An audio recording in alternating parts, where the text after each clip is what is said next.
गा विश्वकर्मा, मैं रायपुर में रही के अस्कटा गे होगा, कहूँ मेला मड़ाई घुमा देते का? मेला मड़ाई के सीजन तो नहीं है, बाजार के बेना पूरा हफ्ता भर के बाजार घुमा सकत हूँ। तो तोर गाँव में होथे? हाँ, मंगलवार के होथे। ले आहूँगा।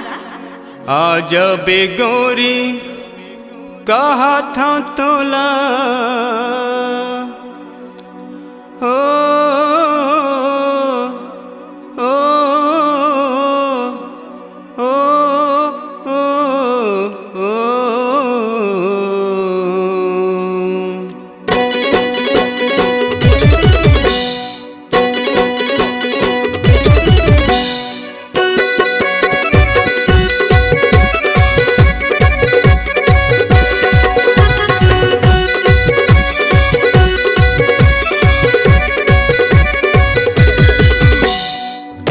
बेगोरी कहा था तोला होके बने वो तैयार,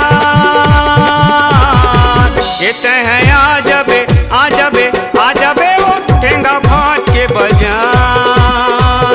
ये गोरी आ जाबे वो ठेंगा भाट के बाजार।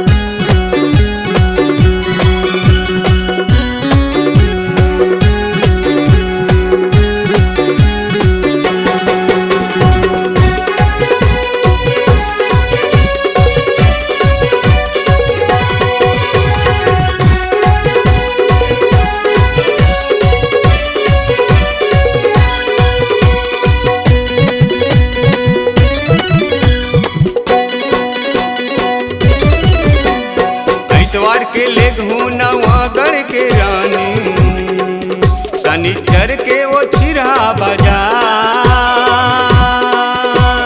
शुक्रवार के ले घूम डाढ़ी के गोरी, सोनू ठेलाम खवाहूँ तेला पान। ज्यादा झनी तराबे वो गोरी, ज्यादा झन मिटावे वो गोरी, दाढ़ी पूरा मन हवे बदमाश। आ जाबे वो ये दे दाढ़ी के बाजार। मैं हाँ आ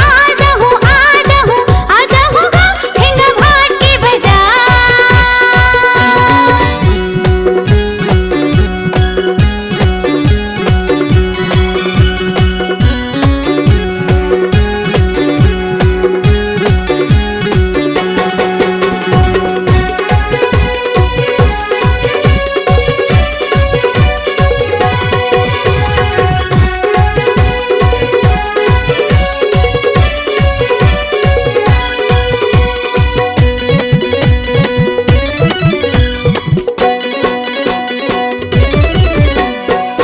नाम हवै मोर रामा तर गोरी, कई देथे वो रामू लोहार।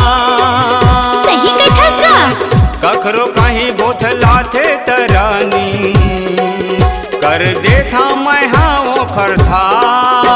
कुंवर माँ मनाबो दशहरा वो गोरी, कुंवर माँ मनाबो दशहरा वो गोरी, औ आबे वो कर ले करार।